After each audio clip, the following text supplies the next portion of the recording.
आज हम सभी लोग सबसे पहले तो ड्राफ्टिंग के बारे में सीखेंगे कि ड्राफ्टिंग किस तरीके से की जाती है। ठीक है, ड्राफ्टिंग है क्या चीज वो पहले हम समझ लेते हैं। ड्राफ्टिंग का मतलब होता है, ड्राफ्ट शब्द से ड्राफ्टिंग शब्द बना हुआ है।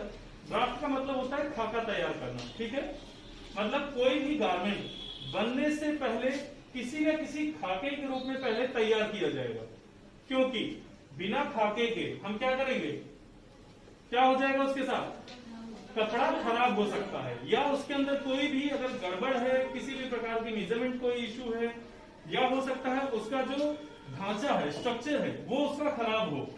ठीक है, तो इसलिए पहले हमें क्या बनाना जरूरी है, उसका ड्राफ्ट करना जरूरी है।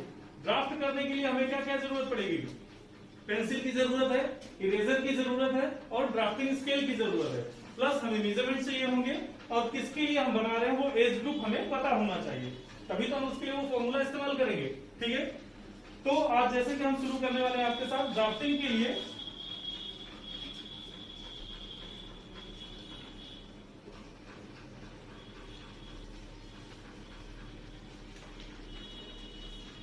Drafting file. ठीक है, इस फाइल का हम क्या नाम रखेंगे, ड्राफ्टिंग फाइल। कोई भी ड्राफ्ट बनाने से पहले उसके अंदर जो सिंबल्स होते हैं, किसी भी नए काम को करने से पहले कोई बहुत बड़ा काम होता है उसको हम शॉर्ट में या सिंबल के फॉर्म में रखते हैं अपने पास। जैसे कि हम लोग सड़क पे जाते हैं तो क्या होता है, सड़क पे हमें क्या मिलते हैं, सिंबल्स मिलते हैं कि हमें अगर दाएं मुंडा है तो किस तरफ है ऐसा सिंबल, बाएं मुंडा है तो कैसे है, अगर सीधा जाना है तो इस तरीके से है, अगर पार्किंग वहां नहीं है तो पी लिख करके क्रॉस हुआ होता है। ठीक है, तो आप ये समझ रहे हैं क्या चीज है वो। तो ऐसे ही ड्राफ्टिंग करने से पहले हमें उसके सिंबल्स के बारे में भी जान लेना चाहिए।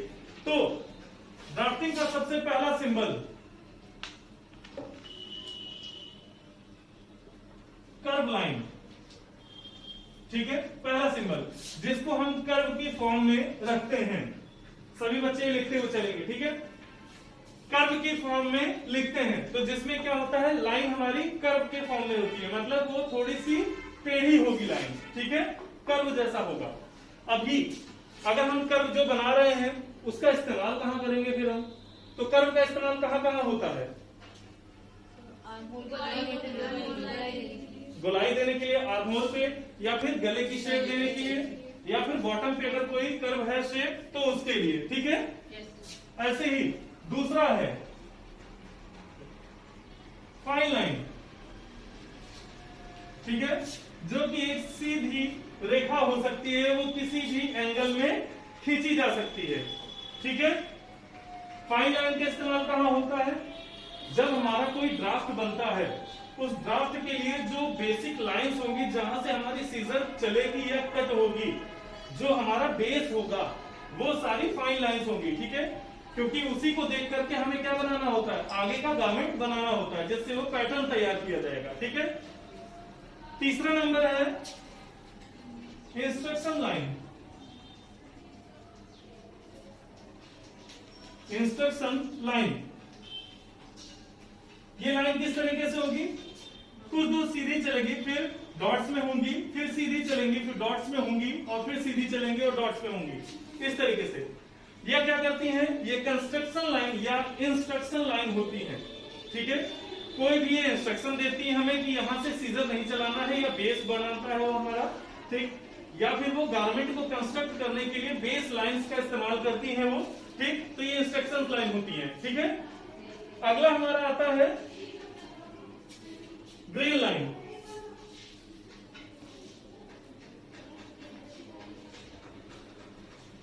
ग्रेन लाइन, ग्रेन लाइन आप सभी लोग पहले से ही जानते हैं,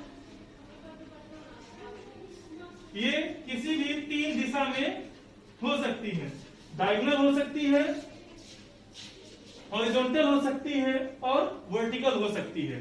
ठीक है, ये क्या दर्शाता है, ये लाइंस क्या दर्शाती हैं, कपड़े की दिशा दर्शाती है कि कपड़ा किस दिशा में लेंथ की तरफ है वो। ठीक है, ये क्या कहलाती है, फिर ग्रेन लाइन उसकी कहलाती है। ऐसे ही क्या मैं इसे रेस कर सकता हूं, अपने ऊपर लिख लिया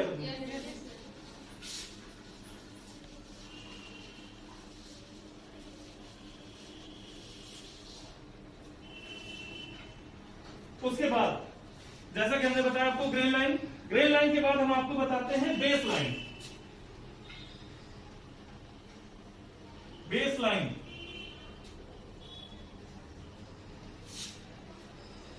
ये किसी भी ड्राफ्टिंग की बेस को तैयार करते हैं, जो उसका बॉटम का पार्ट भी हो सकता है, अपर का पार्ट भी हो सकता है और साइड का भी पार्ट हो सकता है, क्योंकि ये बेस तैयार कर रही है उसका। ठीक है, इसीलिए इसको क्या बोला जाएगा, उसका बेस लाइन कहा जाएगा। इसके बाद आता है नंबर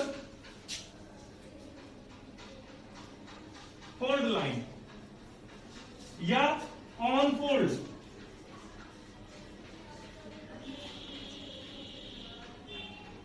ऑन फोल्ड वो कैसा होगा,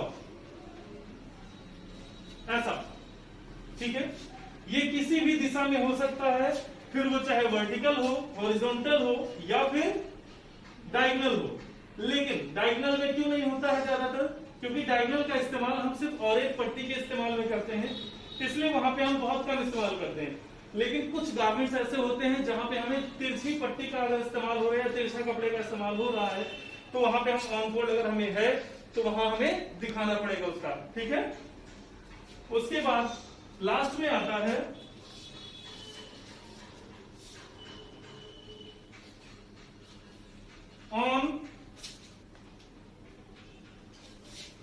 फोल्डिंग लाइन।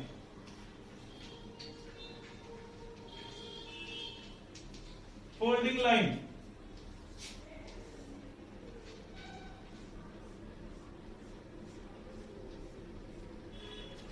फोल्डिंग लाइन ठीक है, ये क्या करता है, ये गारमेंट के किसी भी हिस्से में जहां पे भी गारमेंट टर्न होकर के फोल्ड हो रहा होगा, ठीक है, वहां पे क्या हो जाएगा, ये फोल्डिंग लाइन बनेगी, वहां पे हमें शो करना पड़ेगा। ठीक है, तो इसका सिंबल कैसा होता है, ये कुछ ऐसा दिखाई देगा। तो कभी भी आपको अगर ऐसा दिखता है, ठीक है, अगर आपको कभी भी ऐसा दिखता है तो आप वहां पे समझ जाइए कि वहां पे कपड़ा टर्न हो रहा है, वहां पे कपड़ा क्या हो रहा है, टर्न हो रहा है। ठीक है, यहां तक क्लियर हुआ सबको। अब मैं आपको इसका जो सबसे बेसिक का पार्ट है, सबसे बेसिक, ठीक है,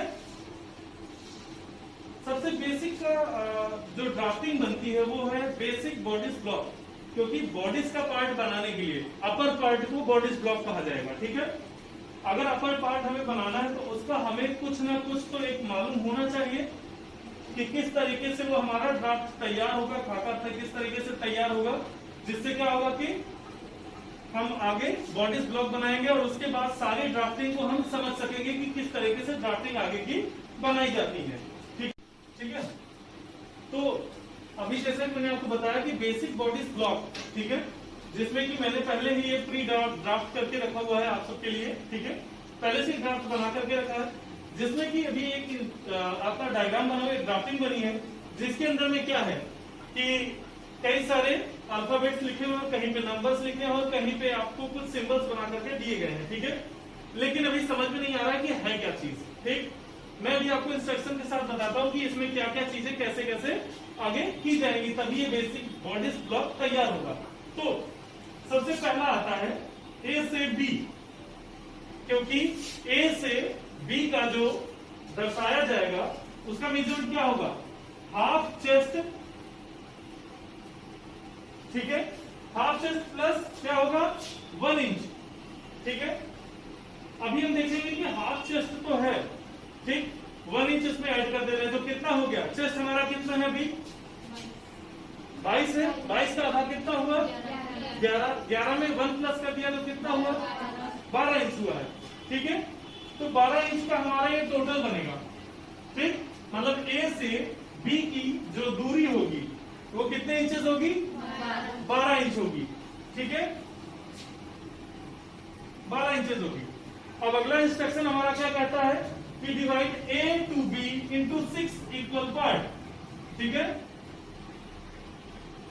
डिवाइड ए टू बी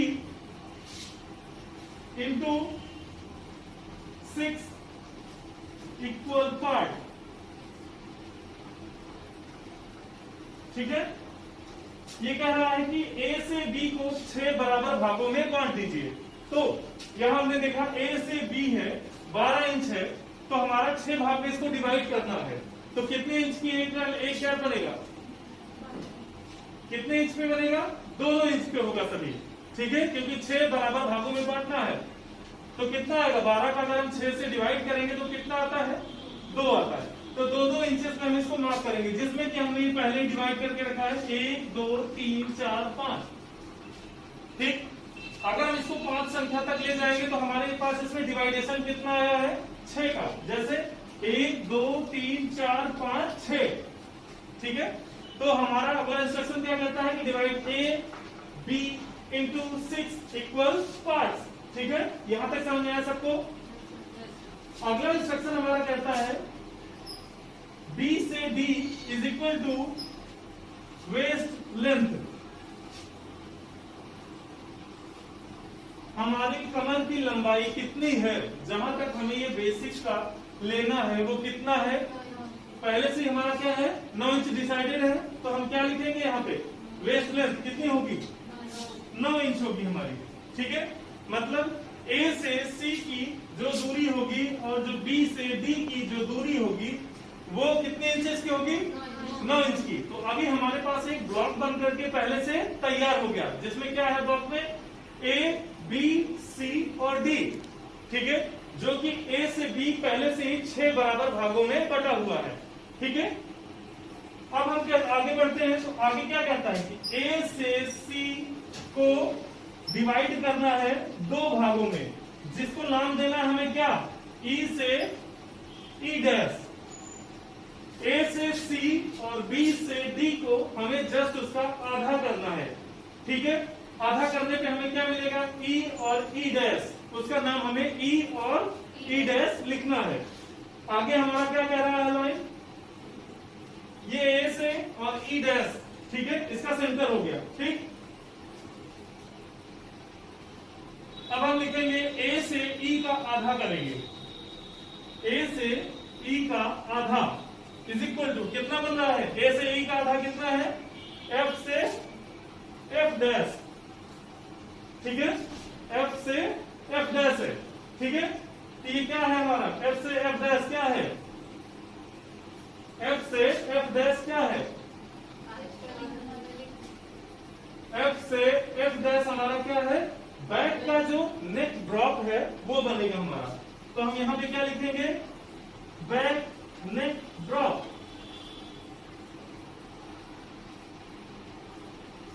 ठीक है, back neck drop. Back neck drop का मतलब क्या हुआ, जो हमारा पीछे का जो गला ओपन हो रहा है वो कितनी गहराई का होगा वो हमारा क्या शो कर रहा है, ए से ई डैश जो काटा हमने, तो एफ से एफ डैश जो बना वो क्या बन रहा है, हमारा बैक नेक ड्रॉप बन रहा है। यहाँ पे मैं आपको बता दूं कि ए से सी का आधा करने पर हमें ई और ई डैश मिला था।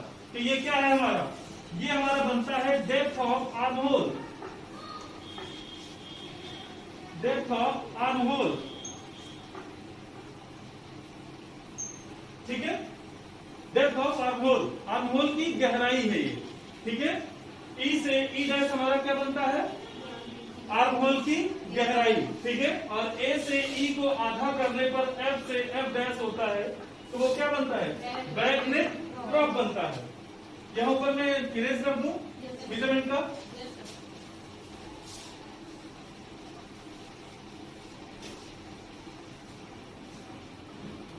हमने ए से ई ले लिया है जिससे एफ से एफ डैश बन गया। अब हमें ए से एफ को आधा करने पर, ए से एफ को आधा करने पर क्या मिल रहा है, ए से एफ को आधा करने पर जी और जी डैश मिलता है, जी और जी डैश है। तो जी और जी डैश क्या है हमारा, क्रॉस बैक लाइन होता है, ठीक है,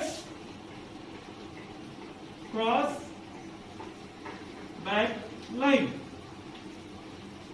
क्रॉस बैक लाइन का मतलब क्या होता है, यहाँ पे तीरा, जहां पे हमारा तीरा कटता है, ठीक है, इस जगह पे हमारा तीरा कटता है। क्लियर हुआ, तीरा समझते हैं आप, योग पार्ट, जैसे शर्ट में ये योग पार्ट लगा हुआ है, ठीक है। तो ये हमारा क्या कर रहा है, उसका जी से जी डैश कटता है, ठीक है। उसके बाद अब ये कह रहा है कि जी से ए और जी को, ए और जी को काटने पर क्या बनेगा हमारा, एच से एच डैश बनेगा, ठीक है, ए और जी का आधा करने पर एच और एच डैश बनेगा। ठीक, एच और एच डैश बन रहा है, ये दिख रहा है आपको, एच और एच डैश। एच और एच डैश क्या बन रहा है हमारा, फ्रंट नेक ड्रॉप बन रहा है।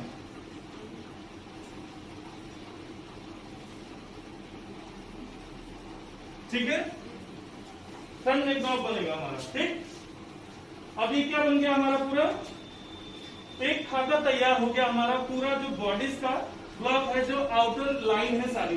ठीक है, कि कहां पे क्या चीज हमारी लोकेट होगी। क्लियर हुआ। अब हम इसके बीच में चलते हैं कि क्यू आर जे एस हम एक बनाएंगे, क्यू आर जे एस को बनाएंगे क्या बनाने के लिए, आर्म होल का शेप देने के लिए। ठीक है, कौन सा आर्म होल है ये, बैक का आर्म होल बनेगा। ठीक है, तो एक से लेकर के क्रॉस करती हुई, इंटर क्रॉस करेगी किसको, एक से क्रॉस करती हुई दो को जाएगी, जो कि एच की लाइन को क्रॉस करते हुए 3/4 इंच हम आगे बढ़ेंगे। 3/4 इंच पे हम आएंगे तो क्यू पॉइंट देंगे उसे। ठीक है, उसके बाद एफ का और 2 का जो लाइन क्रॉस कर रहा है, वहां से हम आधा इंच बढ़ेंगे आगे, तो हम वहां पे क्या नाम देंगे उसे, आर का नाम देंगे। और वही ई से 2 को जो क्रॉस कर रही होगी लाइन, ई को 2 को जो क्रॉस कर रही है लाइन, वहां पे हम एम पॉइंट देंगे। और एम पॉइंट देने के बाद हम एक डायगोनल, ठीक है, 45 डिग्री का हम एंगल लेते हुए इस पे बनाएंगे, और जहां पे हम उसको मार्क करेंगे क्या, जे मार्क करेंगे। कितने इंचेस आगे जाकर के, 1 इंच आगे जाएंगे। ठीक है, क्योंकि जो बैक होता है वो क्या होता है, बड़ा होता है, लेकिन जो फ्रंट होता है वो क्या होता है, छोटा होता है। ठीक है, और हम इसको एक कर्व लाइन से हम जोड़ देंगे किस पॉइंट पे, एस पॉइंट पे। एस पॉइंट हमारा कहां लोकेट कर रहा है, ई और 3 का जो इंटरसेक्शन कर रही है लाइन, वहां पे हम एस लोकेट करेंगे। ठीक है, तो क्यू आर जे एस से हम क्या बना देंगे, बैक आर्म होल का शेप क्रिएट करेंगे। ठीक है, ऐसे ही हम क्या करेंगे, 5 को 4 से क्रॉस करते हुए 4 की लाइन को और एच से क्रॉस कर देंगे। जो भी लाइन आगे बढ़ेगी हम इसको 3/4 इंच आगे बढ़ाएंगे, तो वहां पे हम नाम देंगे उसे एस डैश। उसके बाद एफ से 4 को जो क्रॉस कर रही है लाइन, वहां से हम ½ इंच आगे बढ़ेंगे, तो उसको क्या नाम देंगे, यू। और ऐसे ही ई को, ई डैश को जो क्रॉस कर रही है लाइन हमारी 4 को, ठीक है, 4 को जब क्रॉस करेंगे तो हम यहां से बढ़ाएंगे इसे 3/4 इंच। ठीक है, 3/4 इंच ही आगे बढ़ाएंगे, क्योंकि आगे का हमेशा क्या होता है, आर्म होल के शेप में छोटा होता है। ठीक है, तो ये क्या बनेगा हमारा, यहाँ पे हम इसको मार्क करेंगे ऊपर की तरफ, अपवर्ड की तरफ एक लाइन लेकर जाएगा, तो हम मार्क करेंगे एल से। ठीक है, और जो क्रॉस कर रही है लाइन उसको हम देंगे एन। ठीक है, उस जगह को नाम देंगे हम एन। उसके बाद हम एस डैश, यू और एल और एस को एक स्लाइड कर्व से जोड़ देंगे, तो ये क्या क्रिएट हो जाएगा हमारा, फ्रंट का आर्म होल क्रिएट हो जाएगा। ठीक है, उसके बाद एस से हम 3 पे जाएंगे। ठीक है, एस से 3 पे, इसके लिए मैं आपको पहले लिखूं, क्योंकि मैंने अभी लिखा है यहाँ पे क्यू आर जे एस, क्या क्रिएट करना है हमारा, बैक आर्म होल।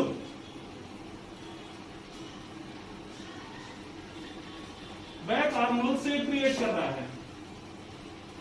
ठीक है, उसके बाद एस डैश, यू एल और S, S dash, U L और एस, क्या क्रिएट कर रहा है ये, फ्रंट आर्म होल। ठीक है, फ्रंट आर्म होल का शेप क्रिएट कर रहा है।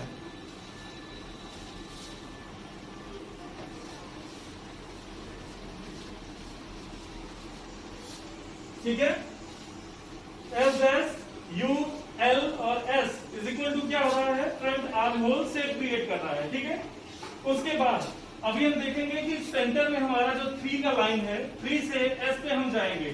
ठीक है, ये हमारा पहले से ही जुड़ा हुआ है, पहले से ही लाइन है, क्योंकि हमने 3 को 6 इक्वल पार्ट में डिवाइड किया हुआ था, तो 3 को जो लाइन है वहां से 3 से हम ओ की तरफ बढ़ेंगे, मतलब किस तरफ, जो बैक पार्ट है उसका, 3 से ओ की जो दूरी होगी, और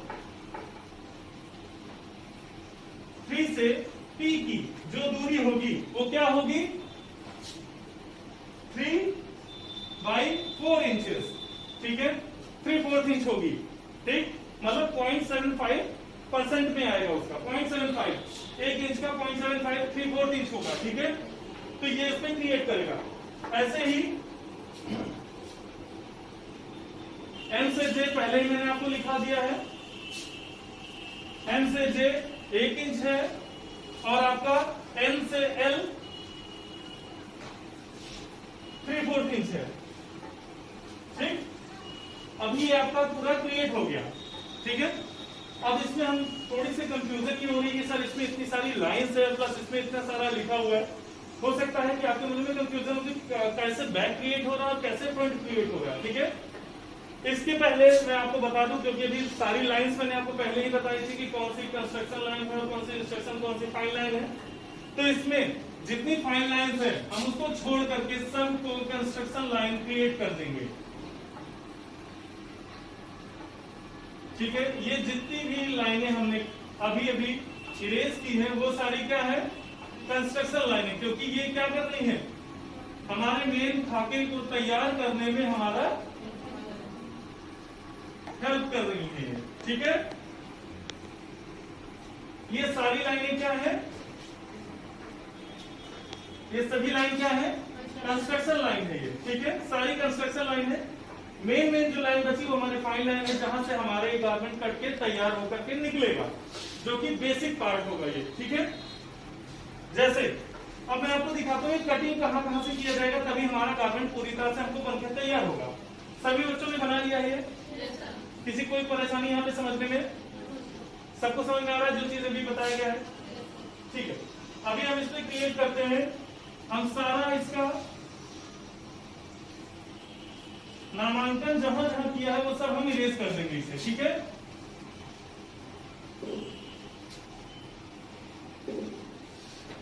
अभी ये बिना नाम का हो गया, लेकिन फिर भी हमारी शेप क्लियर नहीं आ रही है, ठीक है। अब हमारी जितनी कंस्ट्रक्शन लाइन थी हम उसको हटा देते हैं यहां से, सिर्फ फाइन लाइन, क्योंकि कपड़ा कटने के बाद कैसा दिखेगा वो हमारी फाइन लाइन ही डिसाइड करती है, ठीक है।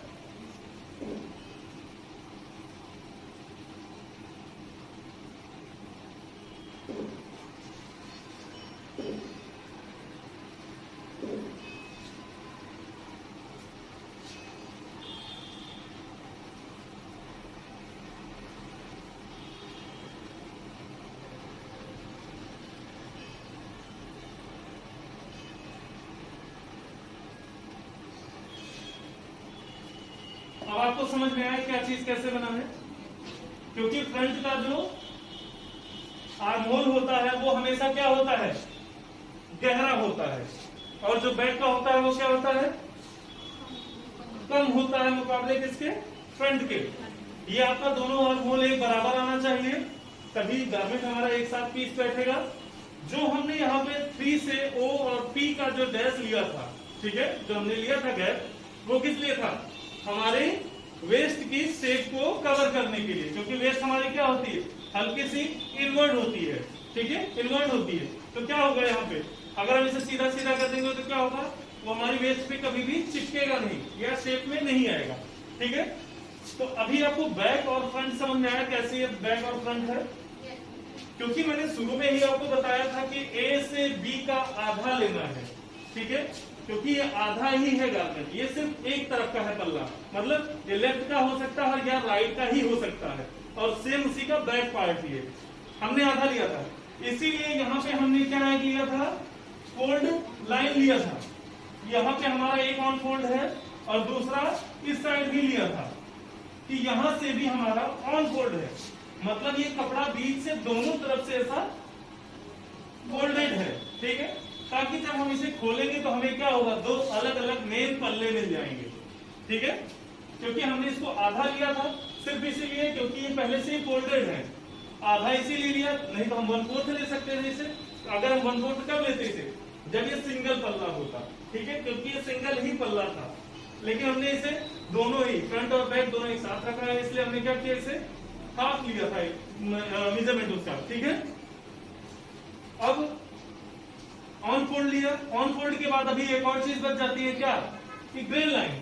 तो ग्रेन हमारी कैसी है, वर्टिकल है, ठीक है, सीधी है ग्रेन लाइन, मतलब जब गारमेंट पे ये रखा जाएगा हमारा पैटर्न बनने के बाद, ठीक है, तो कैसा रखा जाएगा?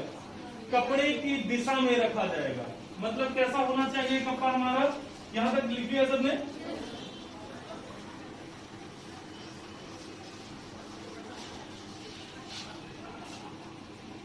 तो कपड़ा हमारा कैसा होना चाहिए? मान लेते हैं हमारे कपड़े की लेंथ है, ठीक है, कपड़ा हमारा ऐसे लेंथ में है, ये हमारी विड्थ है उसकी, ठीक है, विड्थ कितनी है इसकी? 36 इंचेस हम मान लेते हैं इसे, ठीक है, 36 इंच विड्थ कपड़ा है, लेंथ हमारे पास काफी सारी है, मतलब एनफ है हमारे पास, मान लेते हैं इसे 5 मीटर है, ठीक है, 5 मीटर। तो हमारा ये ग्रेन क्या बोल रहा है कि ये सीधा रखा जाएगा, मतलब जो भी यहाँ पे पैटर्न रखा जाएगा हमारा वो कुछ इस फॉर्म में रखा जाएगा, ठीक है, यही इसका फॉर्म ठीक है, ओके है। अगर आपने इसको गलती से भी कुछ ऐसा लिखा करके रख दिया तो ये क्या होगा? आपका गलत हो जाएगा, ठीक है, क्योंकि ये फिर ऑफ ग्रेन कपड़ा हो जाएगा, और ना ही हम कपड़े को तिरछा रख सकते हैं, ठीक है, ये भी तरीका गलत है। कपड़ा तिरछा कहां किस कंडीशन में रखा जा सकता है? जब ऑरेंज पट्टी या डायगोनल पट्टी काटनी हो, या फिर हम जब पाइपिंग के लिए कोई भी पट्टी काटते हैं तभी हम उस पर ऑरेंज करेंगे। अथवा किस तरह से और हम काट सकते हैं उसे? जब कोई डिजाइनिंग हमें कर रहे होते हैं, कोई भी डिजाइनिंग करना होता है, डिजाइन का एक पार्ट होता है कि वो डायगोनल ही कटे, ठीक है, तभी वो क्या किया जा सकता है, ठीक है, तो क्या किया जा सकता है उसे? तभी वो डायगोनल कटेगा, अदरवाइज कितना होगा? सिर्फ सीधा ही कटेगा, जिसपे कि क्या होता है हमारा ये वर्टिकल लाइन चलेगी, क्योंकि कपड़ा हमने कैसा रखा हुआ है? वर्टिकल रखा है। अगर यही कपड़ा हमारा क्या होता? हॉरिजॉन्टल होता, ठीक है, तब कैसा रखा जाता हमारा ड्राफ्टिंग? वर्टिकल रखी जाती,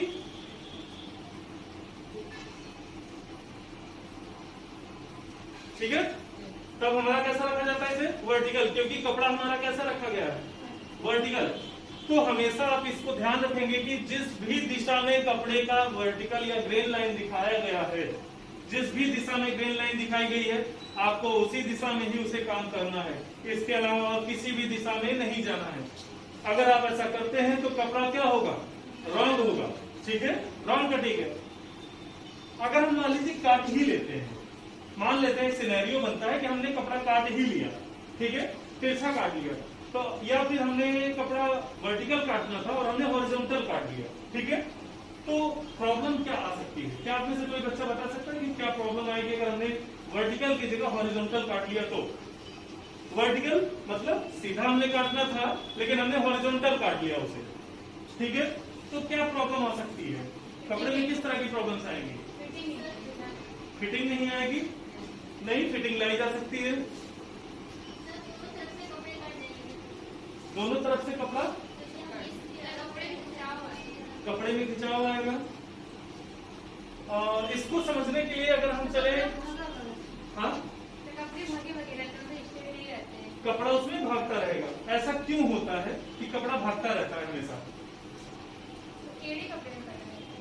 क्यों ऐसा क्यों होता है कि जब हम वर्टिकल की जगह हॉरिजॉन्टल काट लेते हैं, मतलब ग्रेन की जगह ऑफ ग्रेन अगर काट देते हैं कपड़ा, तो कपड़ा भागा भागा या फिर कपड़ा तिरछा या टेढ़ा मेढ़ा क्यों हो जाता है?